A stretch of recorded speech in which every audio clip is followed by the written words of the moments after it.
So hello students, welcome to our channel. जैसा कि आपको वीडियो के टाइटल और थंबनेल से पता चल ही गया होगा कि आज हम किस टॉपिक पे बात करने जा रहे हैं।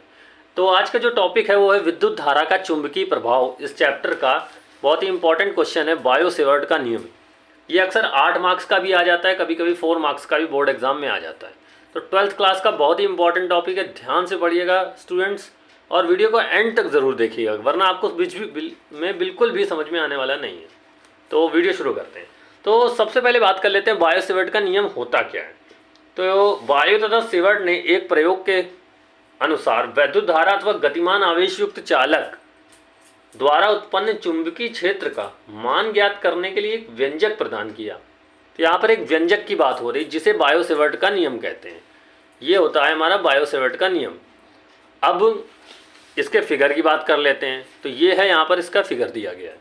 इसमें क्या है, एक XY चालक है और इससे कोई बिंदु P है जहाँ पर हमें चुंबकीय क्षेत्र की गणना करनी है, और जो बीच की दूरी है वो अल्पांश ले लिया है यहाँ पर हमने dl, और इस दूरी, इस बिंदु और जो अल्पांश है उसके बीच जो दूरी बन रही है उसका कोण जो है वो है थीटा। तो यहाँ पर कुल हो गई हमारे पास 4 चीज़ें। पहली क्या, अल्पांश, दूसरी चालक, तीसरा थीटा, और ये हमारा चुंबकीय क्षेत्र। तो अब इसे प्रूवमेंट कैसे करनी है इसकी, उस पर बात करते हैं।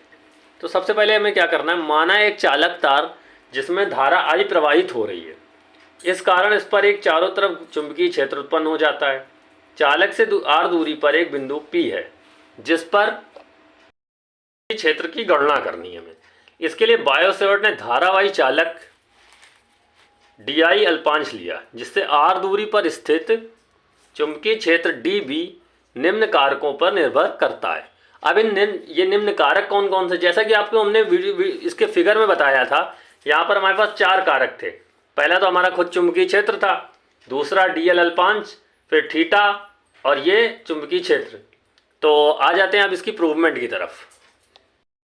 चुंबकीय क्षेत्र है ये 4 चीज़ों पर निर्भर करता है। पहला, चुंबकीय क्षेत्र dB चालक में प्रवाहित धारा के समानुपाती होता है, यानी कि समानुपाती का ये चिन्ह है। तो चुंबकीय क्षेत्र जो है धारा के साथ साथ बढ़ेगा। अगर धारा बढ़ रही है तो चुंबकीय क्षेत्र बढ़ेगा, और अगर धारा कम हो रही है तो चुंबकीय क्षेत्र भी धारा के साथ साथ कम होता जाएगा। फिर बात करते हैं चुंबकीय क्षेत्र dB अल्पांश की लंबाई dl के समानुपाती होता है।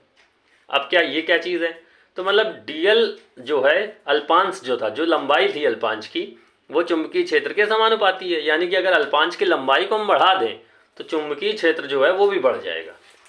फिर जो हमारा अगला पॉइंट है वो है चुंबकीय क्षेत्र dB धारा व अल्पांश को मिलाने वाली रेखा के मध्य बना कोण थीटा की त्रिज्या के समानुपाती होता है। यानी कि जो चुंबकीय क्षेत्र है वो अल्पांश को मिलाने वाली रेखा और वो बिंदु जहाँ पर हमें चुंबकीय क्षेत्र निकालना है, उनके बीच जो कोण बन रहा था थीटा, उसके समानुपाती होता है। तो यानी कि यहाँ साइन थीटा की ये हो गया समानुपाती, यानी कि ये थीटा बढ़ेगा तो ये चुंबकीय क्षेत्र भी हमारा बढ़ जाएगा। अब जो आखिरी चीज़ है वो है चुंबकीय क्षेत्र dB अल्पांश तथा P बिंदु के मध्य की दूरी के वर्ग के व्युत्क्रमानुपाती होता है। यहाँ पर जो है व्युत्क्रमानुपाती की बात की गई है, यानी कि जो dB हमारा चुंबकीय क्षेत्र जो है बीच की दूरी के वर्ग के व्युत्क्रमानुपाती है। यानी ये जो दूरी है ये r, इसका मान अगर हम बढ़ाएंगे तो चुंबकीय क्षेत्र जो है हमारा क्या हो जाएगा, कम होता चला जाएगा। अब इन चारों तथ्यों को एक साथ मिला दें अगर, तो हमारा यहाँ पर प्रूवमेंट जो है हमारा फॉर्मूला तैयार हो जाएगा। तो इन चारों तथ्यों को हम मिला देते हैं। तथ्यों में सबसे पहले क्या ले लेते हैं, हम जो dB था हमारा उसे हम dB को लिख देते हैं ऐसे एज इट इज़ dB, बीच में हमारा समानुपाती का चिन्ह। अब हमारा पहला तो था धारा I के समानुपाती था, दूसरी चीज़ क्या थी, DL यानी कि अल्पांश के भी समानुपाती था, तीसरी चीज़ थी हमारी साइन थीटा, उसके भी ये समानुपाती था। अब था व्युत्क्रमानुपाती था ये r² के, तो ये हमारा 1/(के) में r² हो जाएगा। अब आपको पता होगा जब भी हम यहाँ पर फिजिक्स में, भौतिक विज्ञान के किसी भी टॉपिक पे समानुपाती का चिन्ह हटाते हैं तो यहाँ पर हमें क्या बराबर लाना होता है। अब बराबर लाने के लिए हम साथ में एक नियतांक ले आते हैं। तो जैसे यहाँ पर हमें चुंबकीय ये समानुपाती का चिन्ह को हमने हटाया तो यहाँ पर हमें ले आए नियतांक k। तो नियतांक k ले आए तो यहाँ हमारे पास हो गया KIDL sign theta upon r²। तो इस तरह से हमारी प्रूवमेंट लगभग हो चुकी है। अब यहाँ पे हमें ध्यान देना है कि जो k है उसका जो मान होता है वो होता है μ0/4 पाई। इसे कहते हैं म्यू नॉट को कहते हैं निर्वात की चुंबकशीलता।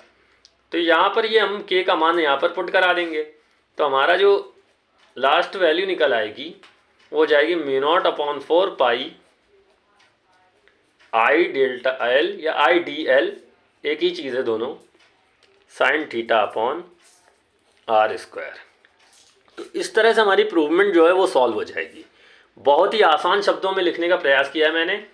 यदि अगर आपको वीडियो पसंद आए तो वीडियो को लाइक और एक शेयर ज़रूर करें, क्योंकि आप शेयर करेंगे तो इससे आपके और भी जो दोस्त होंगे उन्हें भी इस वीडियो का जो है लाभ मिल सकेगा। तो आज के लिए बस इतना ही भी दोस्तों, मिलते हैं नेक्स्ट वीडियो में। और अगर आपको किसी भी टॉपिक पर सेपरेट वीडियो चाहिए तो हमारे कमेंट बॉक्स में आपको कमेंट कर देना है, बस हम वीडियोस पर बना देंगे। तो थैंक्स फॉर वॉचिंग, मिलते हैं नेक्स्ट वीडियो में।